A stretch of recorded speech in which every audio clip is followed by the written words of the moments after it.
Sejam bem-vindos a mais um Talk Têxtil. Hoje um podcast muito legal. A gente vai falar sobre empreendedorismo, sobre carreira. Eu estou aqui com os meus amigos de mais de 13 anos que a gente já trabalha juntos. Eles vieram contar uma história que está beirando quase 40 anos, que é a história do pessoal lá de Juazeiro, lá pertinho de Petrolina. A gente vai contar a história deles. Sejam bem-vindos aqui, Matheus e Carol. Vieram passar um pouquinho de frio aqui em Santa Catarina, contar a história do legado da mãe de vocês, da tia.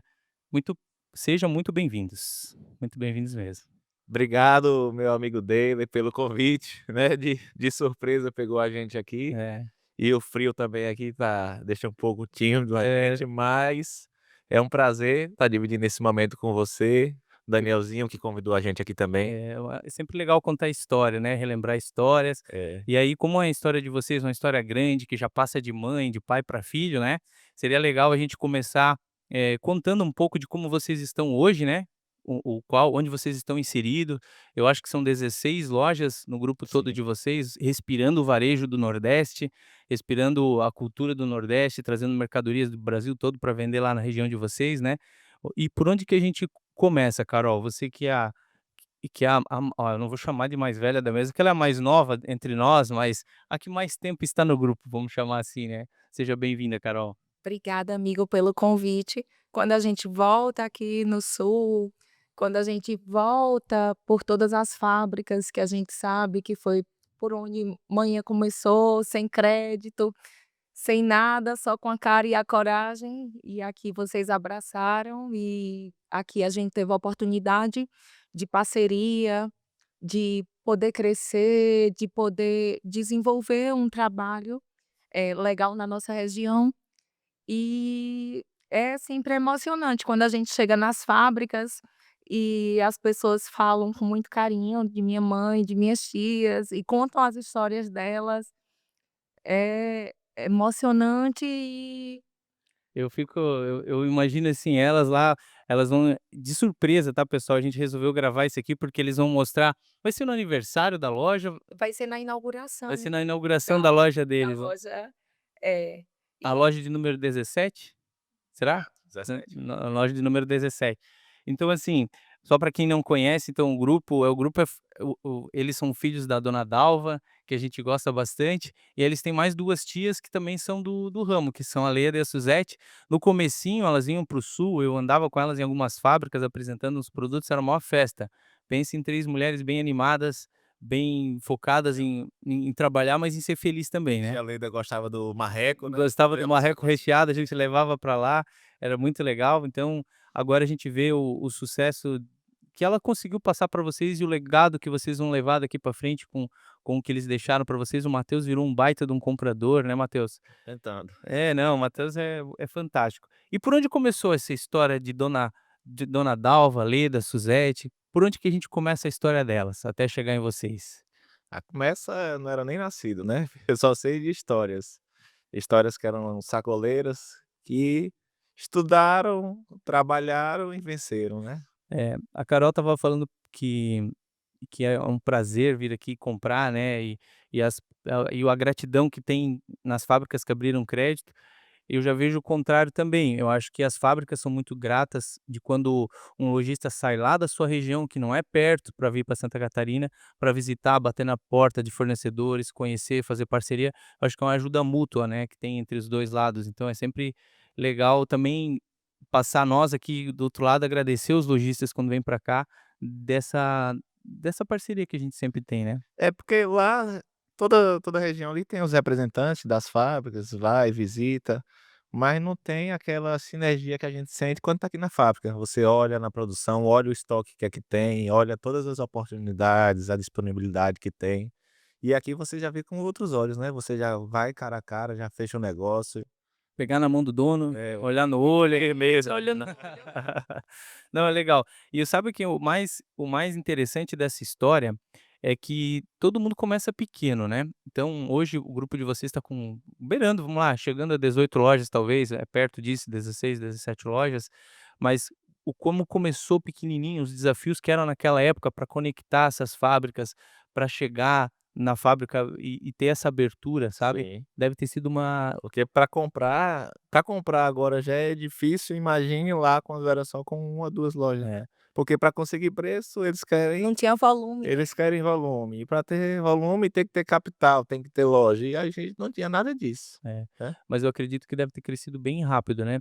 Você tem memória de como que foi no começo? Se a sua mãe já tinha loja de começo, ou ela foi realmente porta em porta? Quando eu comecei o negócio já estava melhorzinho, já É. tinham 4 lojas, mas quem sabe mais é dona Carol que Carol, vamos resgatar essa Eu memória aí, Carol. lembro que eu era sempre a última a ser pega na escola, liberava 5h30, a manhã só pegava 7 horas, porque era a hora que ela estava terminando de levar a sacola, de pegar a sacola na casa dos clientes, e eu lembro bem que eu respirava, almoçava, tomava café e jantava ouvindo falar de roupa. Eu não tinha outro assunto lá em casa. E quando a gente começava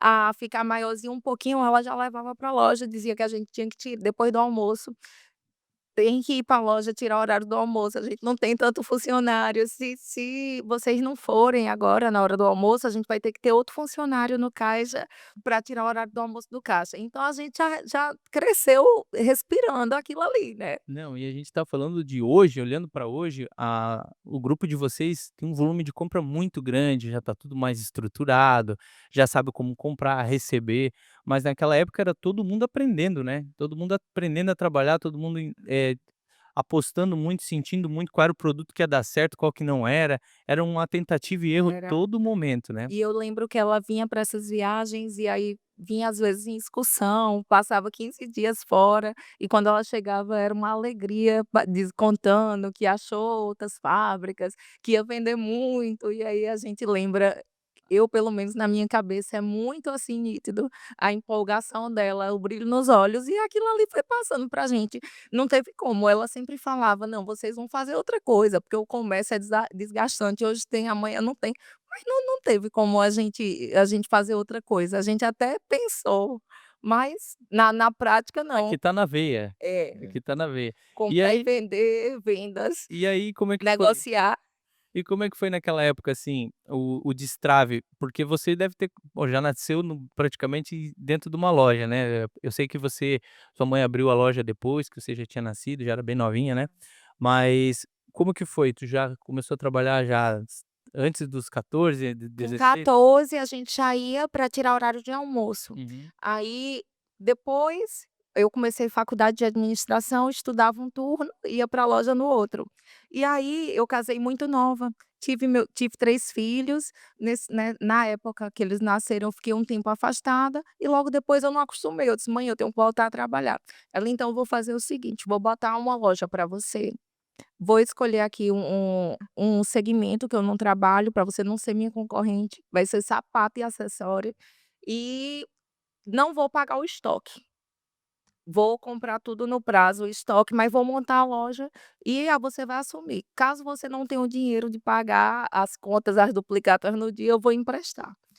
E assim foi, E tá aí e até deu hoje. muito certo, É. e graças a Deus, eh, só gratidão, né. É, não, e sabe o que que eu fico pensando, né, como é importante o empresário da nossa região aqui abraçar as pessoas no começo de carreira, né, Sim. porque já pensou se a dona Dalva não tivesse sido abraçada por alguns fornecedores, se não tivesse o apoio também da família, era um empresário a menos consumindo nesse mercado tão difícil que é o mercado da moda, né. Sim. Então olha a garra que essa mulher teve lá atrás, com pouco conhecimento sobre o assunto, né, por mais que a gente tenha às vezes garra, vontade de vencer, às vezes falta conhecimento, falta contato, falta por onde começar, né. Sim. Então a gente vê poucos até hoje, poucos lugares que abraçam realmente esse lojista que está começando, para ensinar ele o caminho de que é onde que comprar bem, o que que é comprar mal, como que faz um custo, né, de um produto, como que marca o preço certinho para não tomar prejuízo, né, onde que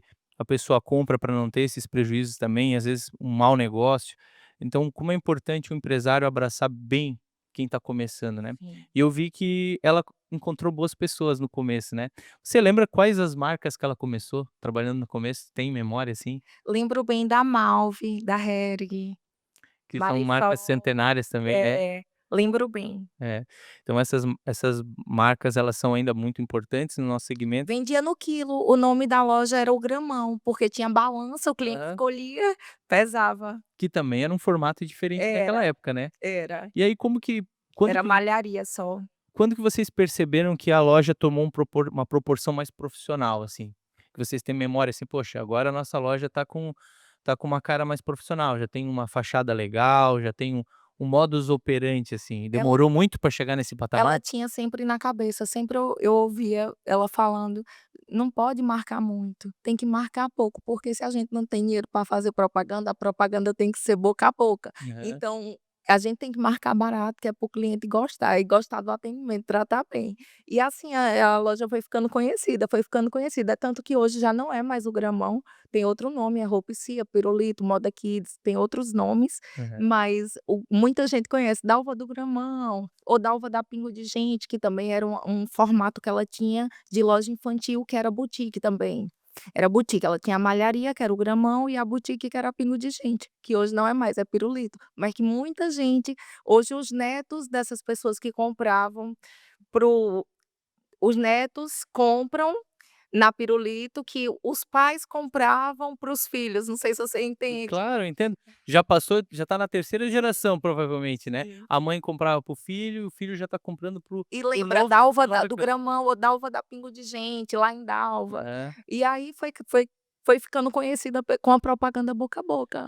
E o que que vocês estão sentindo hoje do mercado? Já que a gente olhou para trás, olhar um pouquinho para frente. Quais as coisas que vocês estão vendo que vocês têm que mudar ou estão observando que está mudando, que vocês já estão se preparando ou tiveram que mudar nesse decorrer do tempo? É uma pergunta mais difícil, hein, mas essa vai para você, Matheus. Rede social, isso é uma certeza, né, que a gente já vem desde a pandemia vendo isso, que é que a gente tem que focar, tem que melhorar cada vez mais, e mesmo quando tá bom, a gente tem que correr para ficar melhor. E fora isso, a gente fala: "Ah, tudo vai para rede social, tudo vai ser agora como Tec é vai para venda digital, a venda Pra rede digital, social, marketplace". marketplace, e-commerce. Todo mundo fala que loja física vai acabar. Já eu acho que loja física, claro, pode dar uma diminuída, mas acabar 100% logo no vestuário, no calçado, é muito difícil, porque eu mesmo eu compro roupa, eu gosto de vestir minha roupa, Uhum. experimentar, inovador, Experimentar. né. Mas claro que é um grande concorrente, a Shopee, a Shein que tá chegando, e aí a gente tem que diferenciar nessa questão, nesse quesito deles. Preço não tem como competir com eles, porque são grandes chineses, que já não competem mais a tributação com a gente, então o que é que a gente tem que competir com eles? Em uma loja bonita, em uma loja climatizada, Com experiência. com experiência, em um atendimento legal, bacana, tudo isso aí que vá se diferenciando deles, né. Nós estávamos falando no carro, quando a gente estava em deslocamento, sobre a NRF, que é aquela feira de Nova York que comentei com vocês, e lá dita muitas tendências que estão vindo para os próximos anos, né.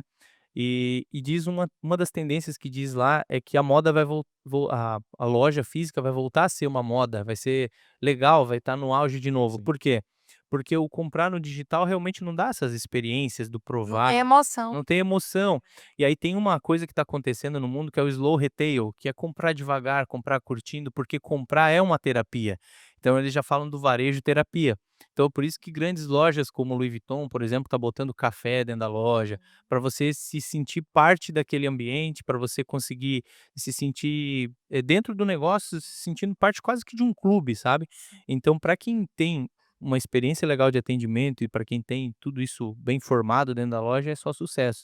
Então eu torço para que vocês façam isso dentro da loja de vocês, vocês já fazem muito bem, né. Mesmo que a loja esteja legal, esteja girando, mas eu sempre fico buscando o que é que É. pode melhorar, né, o que é que eu posso deixar da loja ficar mais bonita, uma loja mais confortável, tudo isso aí a gente vai tentando mudar para não ficar uma loja daqui a 5 anos você vê e a loja tá ultrapassada, tá um negócio É, caído. Para o cliente ter vontade de voltar, ter vontade de ir, o nem que lojista seja para passear, dar um oi. O lojista não pode lembrar só da roupa que ele comprou, ele tem que É, lembrar de vocês, tem que lembrar: "Poxa, eu vou passar lá tomar um café, tomar uma água, dar um oi pra balconista, para quem tá me atendendo, para virar amigo", né. sim. Ele tem que ter uma leitura também de quem são os clientes, porque chega um momento que a gente não sabe mais quem são os nossos clientes, né, e tantos clientes que a gente acaba tendo, né. Então é bom ter essa leitura também. Se puder chamar todos os clientes pelo nome, melhor, né. É um pouco mais É um difícil. pouco mais Sabe difícil. que a gente tem, nossa primeira funcionária até hoje, É? a Le Como é que é o nome dela? Luciene, Vamos Ciene. mandar um abraço pra Luciene, Uhum. então ela já tá beirando também 40 anos de loja, Aham, né, então ela sim. sabe de Sabe tudo. muito. Quando ela começou, ela era de menor. Ela disse que lembra pegando, a gente pequenininho na escola. É, queremos você aqui contando a história, hein.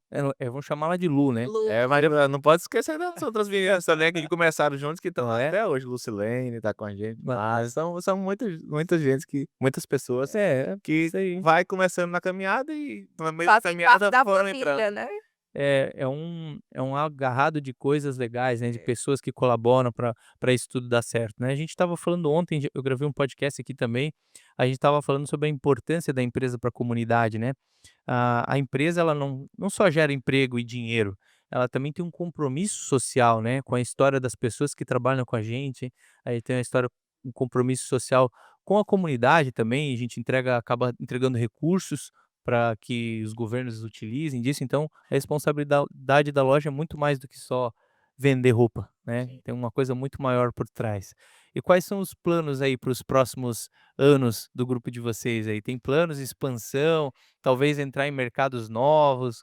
Como que vocês estão indo? Eu vi que vocês vão inaugurar uma loja, tem novidades pra gente aí?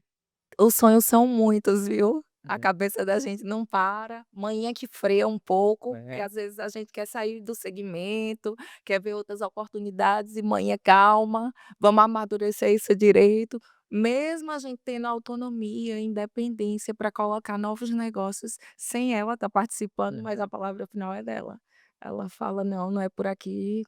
Franquia a gente já tentou colocar, já estudamos, agora a gente está estudando levar uma franquia para nossa região, mas ela fala: "Cuidado, porque a gente tem autonomia nos nossos negócios, esse negócio que a gente não vai poder ditar como vai ser, será que vai dar certo? Vamos pensar direito", e aí a gente para, repensa de novo. É. E como que tá separado hoje a gestão de vocês? Porque a gente fala muito sobre sucessão, né. Como foi feita essa sucessão para que vocês chegassem agora ao comando? Eu vi que ela ainda está em fase de transição, pelo que você comenta aí, né. Mas como é que foi foi de forma natural ou teve uma reunião em casa, falou: "Não, vou tirar o pé", como é que foi a dona Dalva lá? Como é que foi essa questão? Pode responder, querido. Matheus começou a trabalhar com a gente quando completou 14 anos. Então, como era o filho mais novo, eu já era casada, meu outro irmão gostava muito de balada, trabalhava, mas era menos nos negócios. E aí Matheus, ele entrou de cabeça mesmo. Ele mergulhou em aprender tudo e ele começou na loja que manhã ama, que é a paixão dela, que é a Pirulito, que é a primeira, né, infantil. E aí ele começou aprendendo tudo e com mais tempo, e começou viajando muito, e começou tirando manha do financeiro, começou tirando manha das compras, começou tirando manha de um monte de coisa para ela descansar mais. E aí chegou Aí foi natural, foi de forma natural. O Matheus ficou sendo o grande sucessor, né, e a gente diz amém para tudo que nessa. ele fala, mas eu procuro estar sempre perto dele, sempre ajudando em tudo, mas ele é bem centralizador, Vou sabe. te falar, não é que talvez esse centralizador, é que tá dando conta, né, por enquanto. A hora que começa a escapar pelos dedos, ele pede ajuda, né. Mas foi nítido, assim, né, eu conheci o Matheus, sei lá, acho que uns 3 anos atrás, talvez Por aí. quando tua mãe começou a vir aqui sozinha, depois ela apresentava você, Foi. daí você abriu aquela loja lá, mas eu vi a evolução assustadora de forma positiva que teve no amadurecimento teu, assim, como profissional nos seus negócios, a forma que você olha para produto, olha para tuas lojas, você não compra só para sua, mas compra para a loja do grupo todo. Então a responsabilidade que tu teve muito cedo, também foi te moldando e você entendeu que não podia errar, porque tinha É. muitas empresas ali envolvidas, muitos funcionários, muitos sonhos envolvidos, né. E para você foi de forma natural também, né? Não, foi natural. Eu entrei estava na escola, ia pra caixa, ficava na frente de loja, depois comecei a viajar com manhinha e ficar em escritório, e aí foi, e chegou até aqui que eu tô aqui, né. Uhum. Mas eu acho que ainda falta mais, falta crescer mais, falta a gente fazer melhor, porque todo dia a gente acorda querendo fazer melhor do que a gente fez ontem, O né. importante A é se gente cobrar, sim. a gente vem, a gente Da faz nossa cobrança a interna. gente faz as compras, a gente procura sempre o melhor pra gente não, para o cliente que tá lá na loja, né. Eu quando a gente vai fazer uma proposta para um produto, eu vejo 3 posições. Eu vejo a posição do fornecedor, que eu não posso matar demais. Eu vejo a posição do cliente, que eu também não posso comprar muito caro, senão eu vou vender legal. E eu tenho que ver a posição minha como lojista, que eu tenho que ter minha marcação. Uhum. Então sempre quando eu vou fazer uma negociação e que dá certo, eu sei que dá certo para os 3. Nem eu tô matando quem eu tô comprando e nem quem tá vendendo, eu acho que tá me matando e o cliente tá saindo feliz. Então tá sendo uma Uma uma mão oportunidade para uma todos. mão legal para todas, né, para mim, para o cliente que tá levando e para o fornecedor que tá girando aqui. Eu acho o grupo de vocês o suco do que é o mercado brasileiro, sabe. As empresas, às vezes, elas tendem a olhar para um varejo que, às vezes, não existe, um varejo que talvez é muito ma mais americanizado do que o brasileiro mesmo, que é isso, sabe. Aquela loja que foi passada de pai para filho, aquela loja que muitas vezes não tem todos os controles que a indústria imagina que tem, Sim. aquela loja que é 100% no feeling, sabe, que é a loja do empreendedor brasileiro.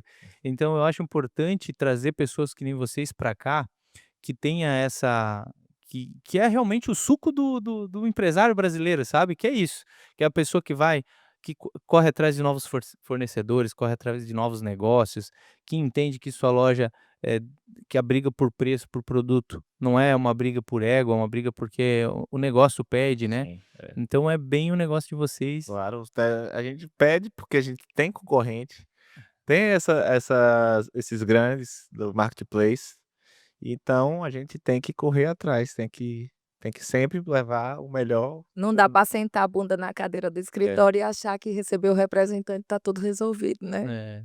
Então é importante a indústria olhar para esse varejo que existe, é real, e é a maioria, na verdade, né, das coisas. Então, eu acho que tem uma pouca parcela da população que sabe realmente as vielas das compras mesmo, né.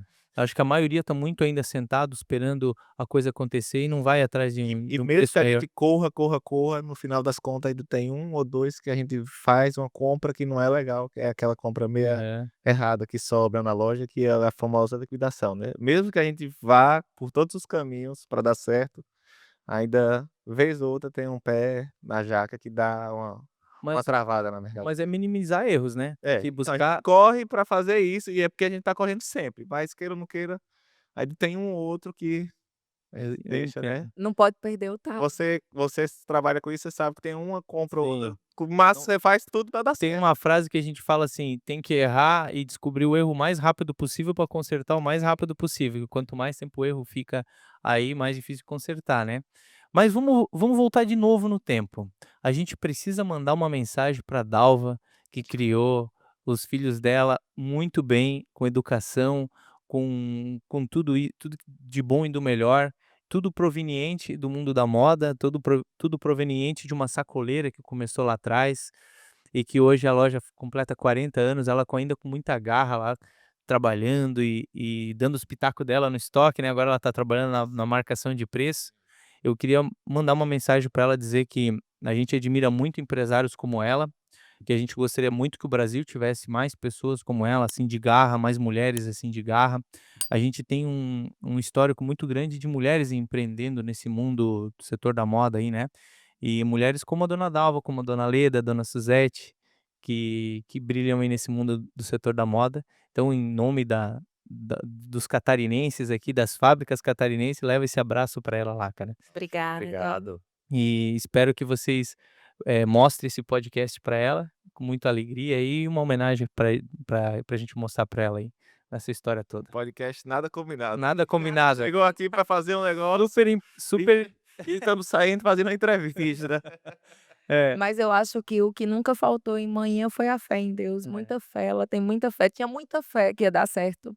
E eu acho que ela não sabia onde ela ia chegar. Eu acho que a gente continua sendo pequeno, tem muito a crescer, Mas mas não de chegou onde ainda não, vai mas chegar. mas de onde a Vai gente melhorar. veio, de onde ela veio, é só agradecer. E esse ponto onde está sendo inaugurada a loja, ela dizia era uma lanchonete bem grande no centro da cidade e às vezes ela passava e dizia: "Esse ponto ainda vai ser meu". E naquela época que ela falava isso, ela não tinha nem carro, era o carro de meu pai para a família toda. E ela falava: "Esse ponto ainda vai ser meu". Aí quando a gente olha para o ponto que ela conseguiu comprar, é uma sede própria, e vê a realização do sonho, a gente vê realmente que Deus existe, é real. Tem que Sim. acreditar, a gente tem que acreditar nos nossos sonhos, mesmo quando parece impossível, né. É isso aí. Eu, na verdade, acho que a lei número 1 do empresário é nunca desistir, né, porque, o mundo é feito de pessoas que não desistiram e das que desistiram, né, e aqueles que geralmente chegam lá são os que tiveram fé e continuaram até o fim, mesmo os percalços da vida aí, né. Então um abraço pra dona Dalva e também pra dona Leda, pra dona Suzete aí. E é isso aí, encerramos aqui nosso podcast, eu queria agradecer a presença de vocês. Eu sei que foi de bate pronto, mas vocês com muita coragem aceitaram o desafio de gravar e contar a história de um empresário real, né, que é o empresário brasileiro aí, a vida real. Obrigado. Obrigado. Na Obrigada, próxima, vamos querido. marcar uma próxima agora pra gente vir preparado, arrumado É, e treinar. vocês estão bonitos, tá tudo E com certo, mais sonhos e com mais realizações, com mais experiência para inspirar pessoas que é o propósito que daqui, né. que têm fé, que acreditam no Brasil e que pensa, né, como a gente pensou um dia. É isso aí. Deixa esse gravado aí que na próxima que a gente vier, já vamos dizer que estaremos inaugurando a 20ª. Olha aí, ó. Deixa gravado Então aqui. então vamos revisitar esse Amém, episódio amém. aqui, e que isso aconteça.